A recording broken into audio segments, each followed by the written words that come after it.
Welcome to the Elevate podcast. This series focuses on elevating and inspiring women and girls into or to remain in the tech sector from the classroom to the boardroom. I'm Kelly Kwarteng, founder and CEO of Helzac and host of the show.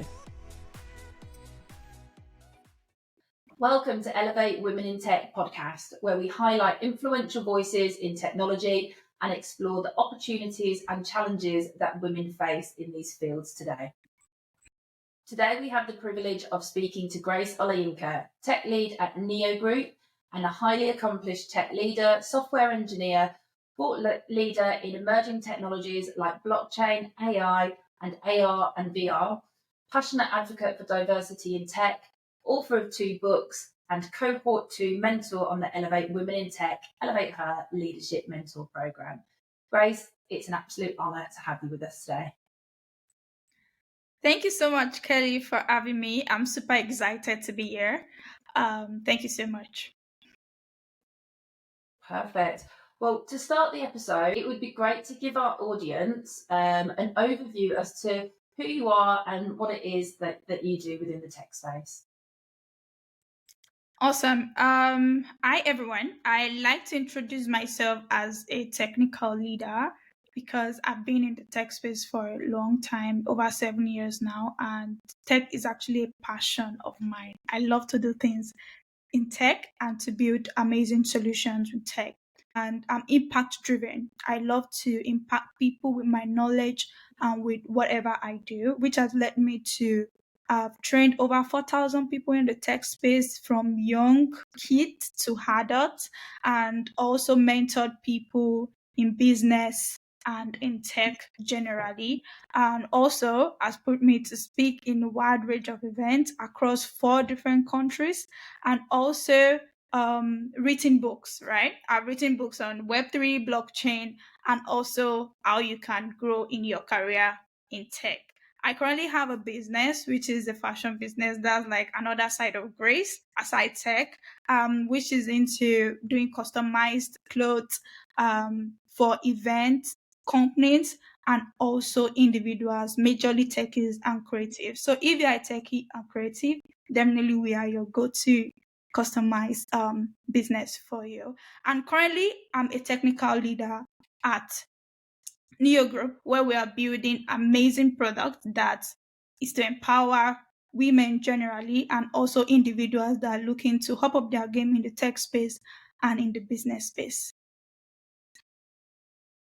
Wow. I mean, where do we start? 4,000 people that you've trained, you've mentored. I know a couple of hundred people, I think it is, on the mentorship side. You've got your own business, you're a tech lead for Neo Group. I mean, yeah, you're a global phenomenon within the tech space. So, like I said, honour to have you here today. I'm also a recognized leader through Tech Nation here in the UK. And for anyone looking to connect, we'll make sure that we share your details in the show notes, and obviously share details to the different businesses and different things that you're involved with. So today's topic, obviously, the episode title is called DecodHER: Cracking the Code of Blockchain, AI, and AR/VR. It would be great for us to dive into the emerging tech areas that you specialise in, and if possible, what AI capabilities or applications you're most excited about for 2024 and beyond. Okay, so moving to emerging tech. Emerging technologies are actually quite interesting, and particularly AI. I'm super excited about the advancement of AI and the potential that they hold in transforming the way we work generally. Personally, I've used AI for productivity and high performance. So I'm particularly excited about the progress being made in AI generated capabilities like the generative AI that we use today. Example is ChatGPT, right? And the ability for it to autonomously generate content that we need, make predictions, and even perform complex tasks is incredibly quite promising. And for example, imagine a scenario where AI algorithm can automatically generate reports for you, presentation, and even make content calendars, content table based on data that you input there and your preferences, right? This is actually like a very good potential that I see. And beyond 2024, we actually see AI being more sophisticated, actually being more used in our day to day, right? And we may see AI systems that can not only generate content alone, but also learn how we work, how humans work, how it can adapt in real time, leading to even greater productivity gains across like different industry. And that's where we start seeing robots that are human like and that can potentially start doing some things that humans can do. And that's basically the age of AI that we are all like moving and going into. But the ones that I'm really most excited about at the moment is the generative AI bit.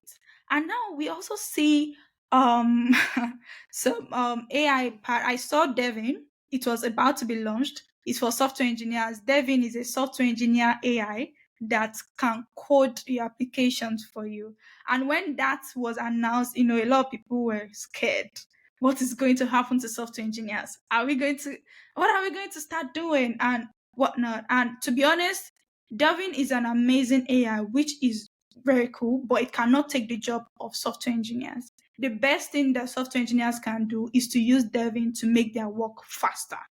Yes, it will make your work faster, but there is the creative aspect that humans only can do, and that is your job. And AI is definitely in the process, which we'll still talk about, and definitely still need humans to be able to operate it to perform the right tasks that it needs to perform. So yeah, AI is an interesting tech, and I'm really excited about what it has to bring in the nearest future. Think that is one of the big concerns that everyone talks about. Are the robots going to take over the world and take us all out of jobs? And I think you articulated that so well. It's about making us be more productive and more efficient. I Yeah. don't think a robot really, there's not many things I think a robot would take over. There's that human element that's always going to be needed in all of the jobs. And like you said, software engineering, it's about being a more effective software engineer working at higher scale, higher pace and everything else. So yeah, it's amazing the potential that AI certainly has to transform countless industries. But there are concerns obviously about it replacing people. But one of the other big concerns around AI is around bias and the lack of diversity in how these systems are actually getting developed. So what are some of the major myths around bias in AI that need to be dispelled from your perspective? All right. We were talking about AI replacing humans, and I wanted to just say that AI would replace you if you don't grow with AI, basically. So AI is just like every other technology that's been emerging right from tech started. And tech is an ever changing industry that you have to grow as it grows. You have to, be immersed in how the industry is growing. So you can only be replaced if, in quotes, you have not started gaining the knowledge that you need to be able to use AI to your advantage, basically. And in terms of biasness, that will lead me to um biasness. Oh, AI is biased, or some things that we need to debunk, right? The first thing is AI is biased because of the people behind it. And aside that, AI works with data. And if it is imputed with a biased data, definitely it will be biased. I don't know if you get that. So it is important to know that there is someone behind whatever. It's just like you say to AI now, or can you generate the list of countries in London? Right? Yeah. So that was the data you give it. And if it starts generating some places that you're like, what is this thing doing? I want the list of countries in the world. But you didn't say in the world, you said in London, basically. So it is the Mhm. data that is imputed into AI that makes it biased, not AI itself. So it is the people behind it. So we need to actually debunk that fact that, oh, AI is a bad technology. And also I hear a lot that is very dangerous. Personally, I say that because data is like pencil in the hand of AI. AI is more feeding on our data, and if there's no data, basically there's no AI, right? So in that Yeah. case, it is dangerous if the data is used for something dangerous. The tech itself is Yeah. not dangerous, but what it is being used for. And these are the things that we need to come to understand so that you can freely use the technology as you want. Because I've actually seen people not want to start going into AI because of dangerous or because of danger, but it is dangerous Yeah. based on how you use it. Also, like another myth that I think should be debunked is that AI is infallible and always makes the right choices. That's quite, you know, is technology. And that's one thing we need to understand. AI is technology, and a technology was created by human and is a machine, or even if it's not a physical machine, it's still a machine. I call my laptop my machine because that's what I used to work. Yeah. No matter how small it is still a machine for me, right? So definitely it is fallible. It can make mistake. It is not all knowing, or and it is all knowing because of the data on there. And if some of the data that you need are not being shared with you, that means it's not on there, right? So it is fallible. It can make mistake, just like how long you use your laptop and start developing faults. Yes, it is fallible. It can make errors, and there can be issues that comes with AI generally, right? And also, lastly, I would just like to say another myth that I think we need to debunk in terms of the biasness of AI is if we remove the biasness in AI, it is problem solved. But can we actually remove the biasness in AI? Is it possible? The thing is, I don't think so. Why? Because, Yeah. like I mentioned earlier, it is based on my data that AI works. So Yeah. that means you need to remove me to remove the biasness of AI, right? So that way, the biasness is not originated from the tech itself. It's originated from the origin, which is the person using it. And if the faster we know this, the better we are able to use the technology for what it's actually created for and for the benefit of what it is created for. Majorly, technologies has been created over the years. Phone is to be able to call your friends and family faster instead of having to write letters, right? That's what technology is for, to make our lives easier and to make our lives better. And that is what AI is also here for. So we can't exactly remove all the biasness. It will still be biased based on the data that is being inputted on it. And removing biasness means removing the people.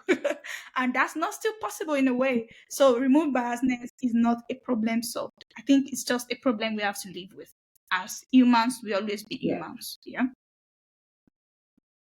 I think that last comment you made around can we remove bias from AI? And I think your point is so key. It's about the origin. So unless we move bias from the world, which if we look at the world, it's one of those things that can we ever remove bias from the world? No, because it's people's lived experiences. But as long as we've got enough diverse perspectives coming into the build of the AI, then the data that's coming into it obviously is feeding it, I'm assuming, in a way that then can help give a more open perspective as opposed to just a one side or a one way of thinking. I agree.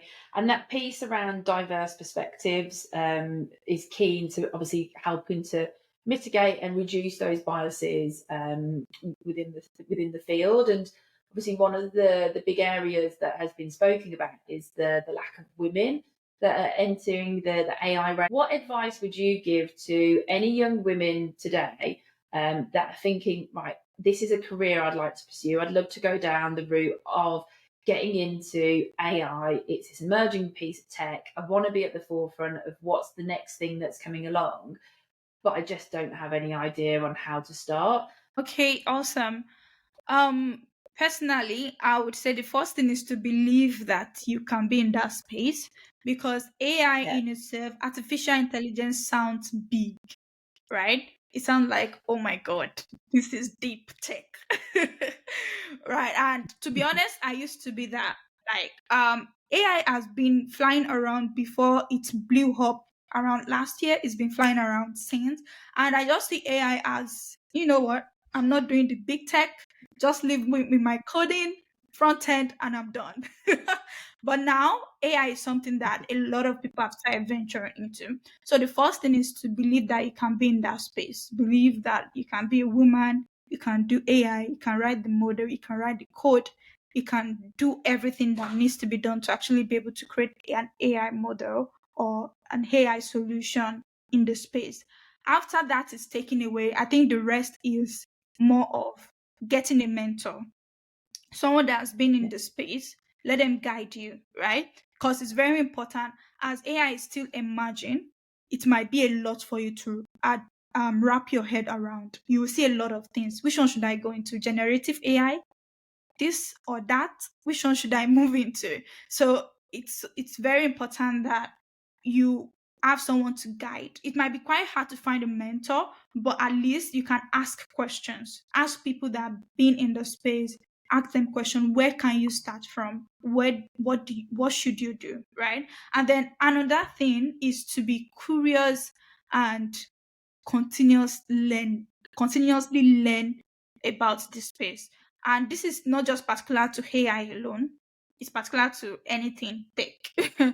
Because tech is Yeah. evolving, and AI is not just evolving, it's like running, it's fast evolving. And I mean, we saw AI. Yeah, AI just started blowing up around when, and now we've seen a lot of solutions, a lot of organization using AI at the moment, a lot of businesses, a lot of everything start using AI. Now Meta added AI to their Facebook, I mean to their application, and that's how a lot of product companies start just imbibing AI. There's no product, especially if it's all these note-taking product, that you won't see AI. They'll tell you write with AI because it's really fast growing, right? So it's very important to stay ahead of the curve and stay ahead of the game to be able to know what is going on, what is being done. And that will be done by your research. Go for events. I mean, AI events. There are a lot of AI events now to just expose you to leaders in that space. So it's very important to go to events like this that can actually help you and build you up, right? And also, you can, lastly, for me, is more contribution. So, a lot of people believe you can't contribute except you are technical, right? But that's not true. There are a lot of things you can contribute to even if you are not technical. You can write about it. You can write in simple terms Yeah. for people to understand it. I know AI is still quite simpler than blockchain because people run away from blockchain and as it's very technical, right? But it's, you can contribute in different ways. Advocate for it, speak on it, you know, great programs, just like Kelly has done this podcast to just talk to people about AI. This is a way of she contributing in the AI space, right? And it's already there. So it's important for you to contribute as little as you can. Contribute to events, contribute to projects, contribute to companies, contribute any way you can contribute, you should contribute.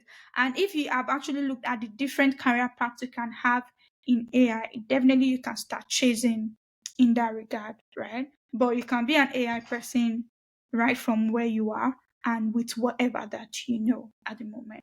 And the same thing I tell to people about blockchain is AI is a technology and you can be part of it by Mhm. just using the technology, either technically or Yeah. non-technically, right? Yeah, so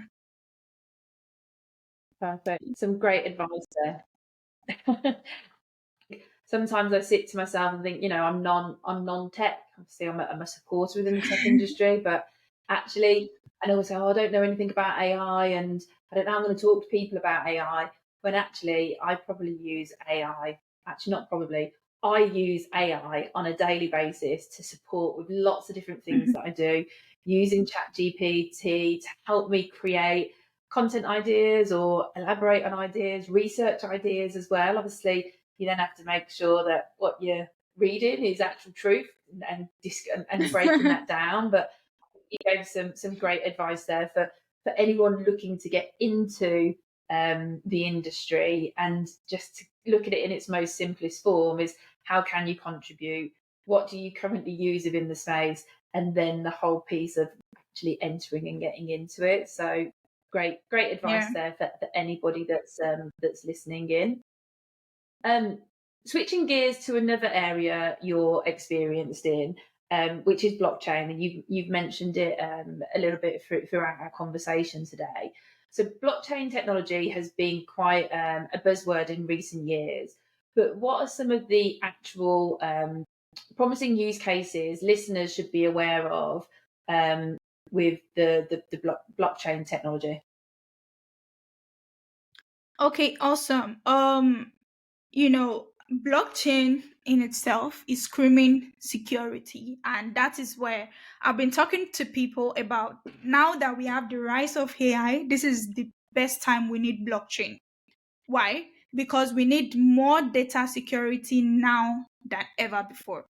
Because anybody can take your data, use it with the help of AI to, do voice phishing, clone you, anything like as such, which is quite dangerous, right? So it's in this time that we have a lot of AI buzzword that I believe that we need blockchain the most, right?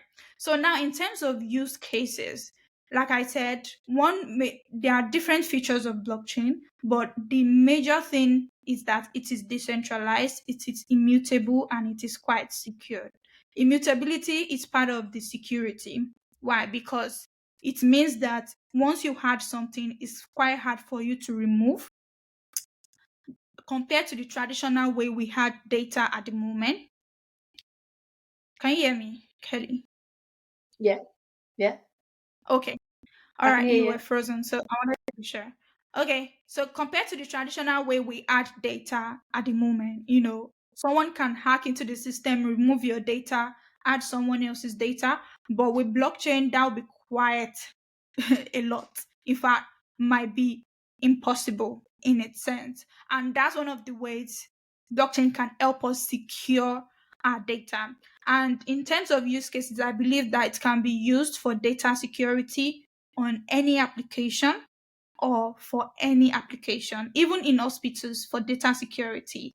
The way you have access to patient data, and anybody can literally, I can I watch movies a lot, and we see people just bribe nurses to get patient data for them, and all of those things. But with the help of blockchain, it might not be possible because you are the owner of your data. And if you don't give access to Right. your data, nobody will be able to access it, right? So it helps a lot in that regard.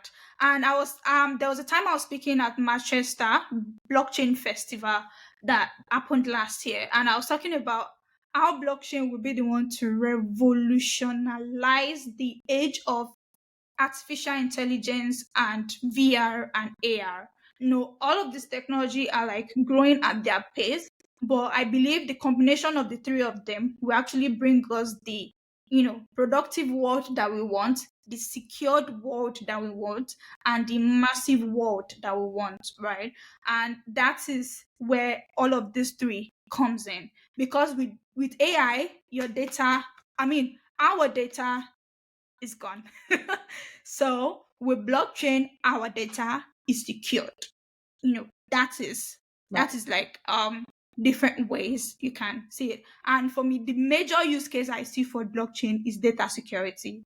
Personally, that is the major way I see it, because it's might be quite hard to actually add blockchain to different aspects of things, except when we now start thinking of NFTs, which talks about uniqueness. right?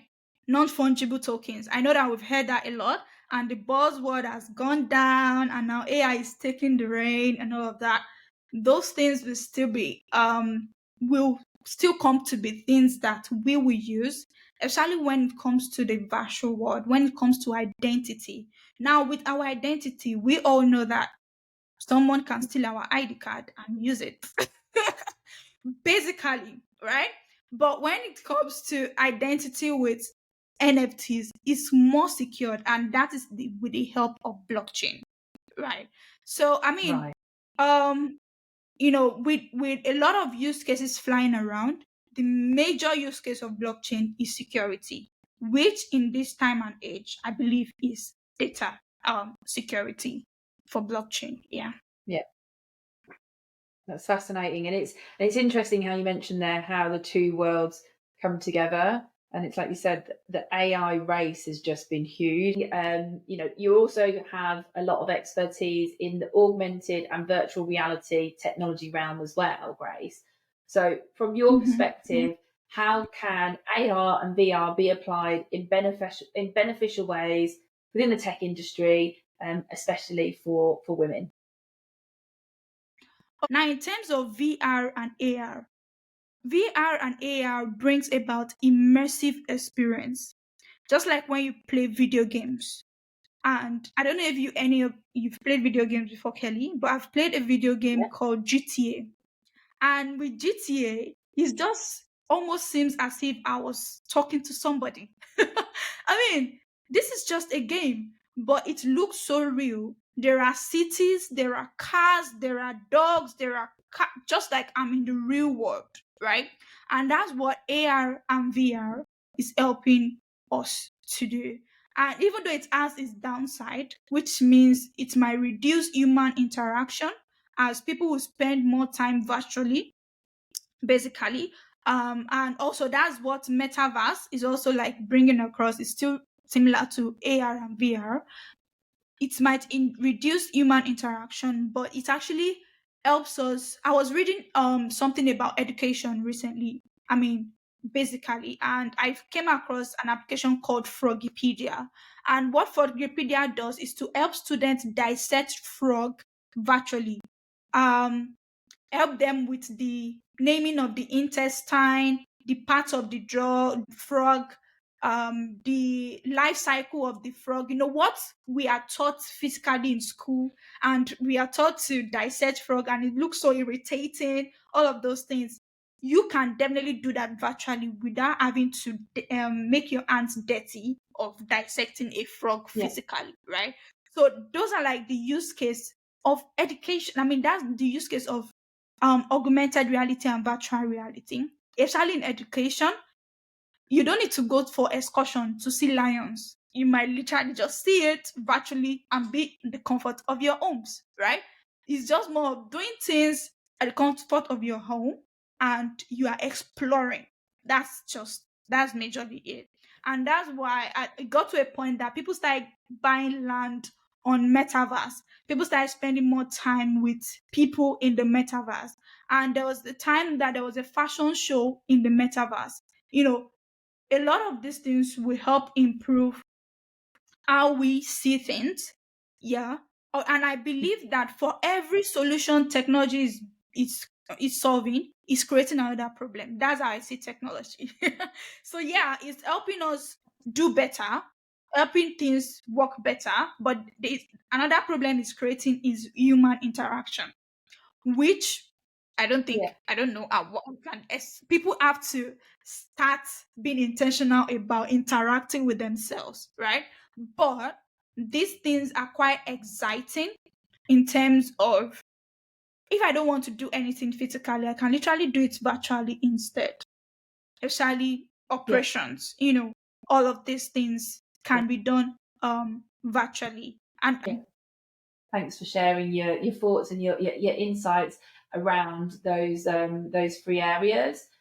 One thing that I'd love to get your perspective on is for those non-technical listeners, those businesses that are looking to bring new technologies in, and particularly looking to bring in AI, blockchain.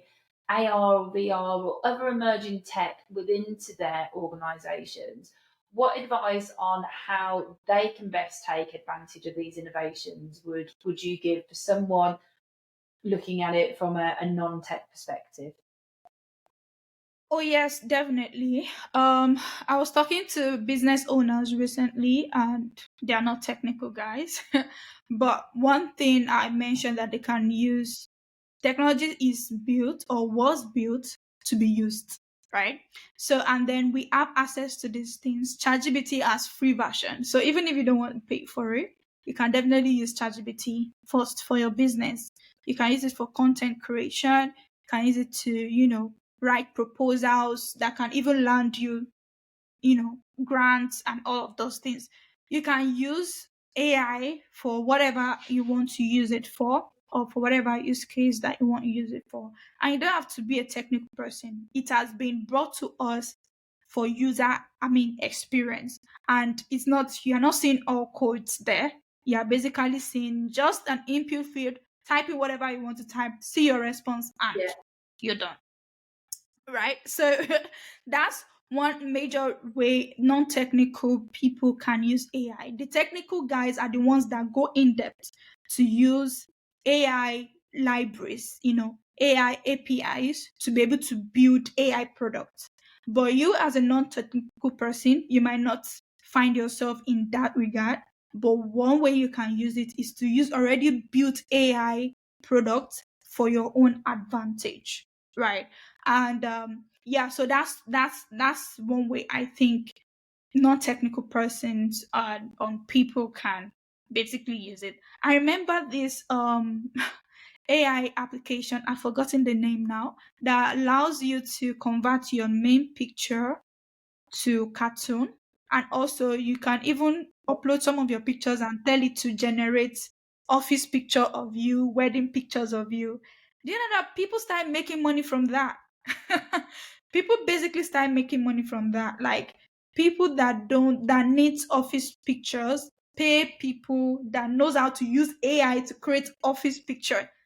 I mean, those people are not yeah, technical also. They just learned how to use it and they start making money from it, right? So that's just how it is. You just need to learn the already built AI applications and see how you can use it for your advantage, either for your business or for your personal self. I mean, the most set of people that are currently benefiting from AI now, I would say, are writers, probably 100%. content Yeah, creators, creative. creatives. Yeah, yeah, Yeah, because it's basically helpful. Like, basically helpful. If you don't know what to post in a day, you can literally ask AI, as a designer, what are the things I can talk about to help my audience learn so, you know. And also, depending on the prompt that you write, some people might need to learn how to write chat GPT prompt to be able to give you the answer that you want, yeah, right? Sometimes when we ask AI questions, it answers like AI, but you can tell it to yeah, answer like a human. You can tell it to yeah, answer like, and I want it to see AI as a tool. So depending on how yeah. you use it for, that's the results that you get. So yeah, that's what I think basically. Perfect. And I think, what I hear there is you've got to explore it. I think I was exploring some AI tech the other day. So obviously I podcast and just started putting some content out on YouTube.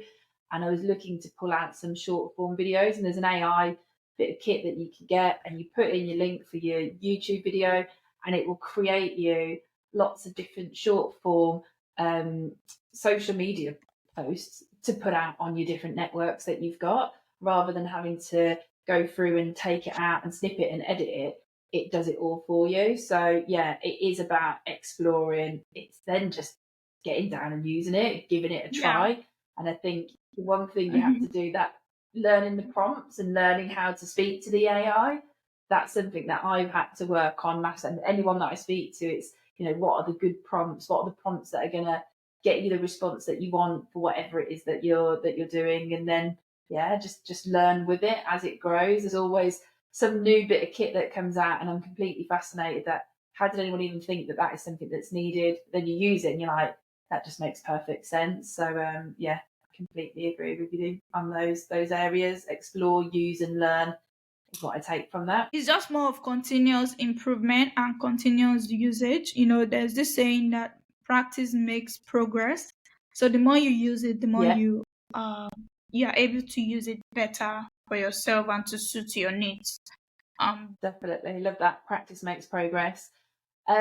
We're right at the end of the episode now. So, Grace, if you could share with us your top 3 pieces of advice for women looking to break into and succeed in fields like AI, blockchain, and emerging tech, what would those 3 top bits of advice be?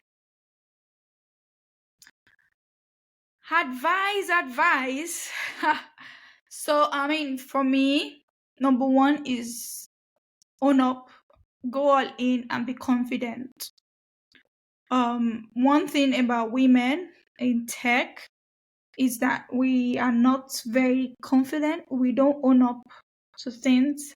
And it's very important that we start owning up, we start showing up, and we start being confident about what we do, right? I know a lot of us face issues like what ifs, what if, Yeah, what if not? You can ask yourself, there's that sound in our head. What if it doesn't work out? What if this is not it? What if I fail at this? What if I do this? What if you actually succeed at it? While you look at the negative side, you can as well look at the yeah, positive side. And if you look at the positive side, it will encourage you to go all in. The worst thing that can happen is failure. And failure in itself, they say, is part of success, right? So it's very important that we definitely. go all in, put in our all attention and attitude into it. And then secondly, for women is I think one thing I've learned is imposter syndrome is something that you have to deal with at every stage of your career.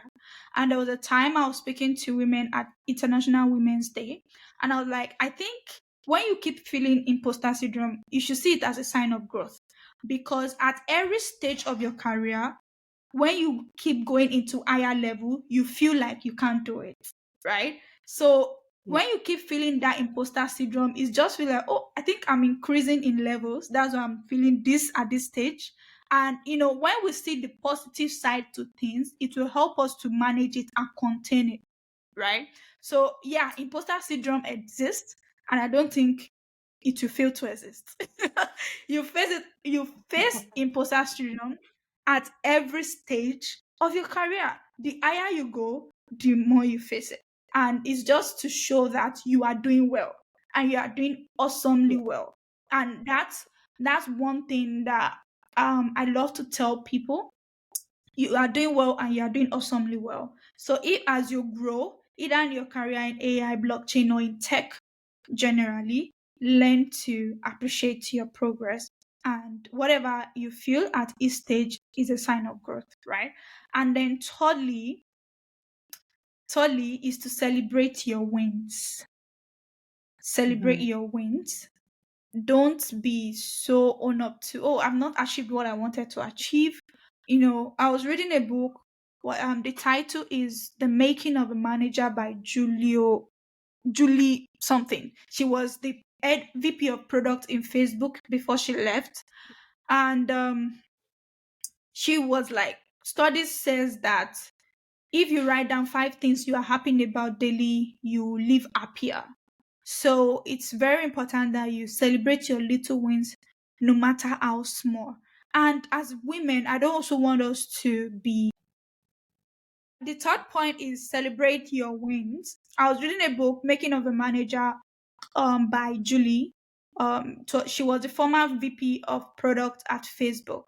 And she said studies shows that if you write 5 things you are grateful for every day, you are likely to live happier. It's very important that you write down your wins and celebrate them no matter what. perfect. I loved your 3 bits of advice. Particularly love that analogy of imposter syndrome. The fact that you're facing imposter syndrome because you're at that stage of growth. So actually, you're forever growing, and see it as a turning it into that positive, and that you're on your journey on the way to wherever it is that you're heading to. So thanks for sharing some great advice, some great insights there, and really appreciate you having you on the Elevate Women in Tech show today. I know that I've learned a lot about the whole AI, blockchain, AR, VR, emerging tech space. So really appreciate that, and I'm sure that our listeners would be really happy with the information that you've shared today. For anyone that's looking to Thank connect with you, or any final thoughts, what would you like to say just to finish off the episode? I would just like to say thank you, Kelly, for having me on this podcast. I really enjoyed sharing my knowledge, and I would say anybody that wants to reach out can reach out to me through LinkedIn. You said you will share my LinkedIn with them, so I'm Yeah, very much available on LinkedIn. You can reach out if you have any questions, use cases, ask anything about emerging tech. Kelly, thank you, Elevate Women in Tech, for having me on this podcast. perfect. And that's it from us today at Elevate. Until next time, please do continue to listen to all of our past episodes, and also ensure that you join us next time for more empowering stories and perspectives on women in tech. Thank you very much.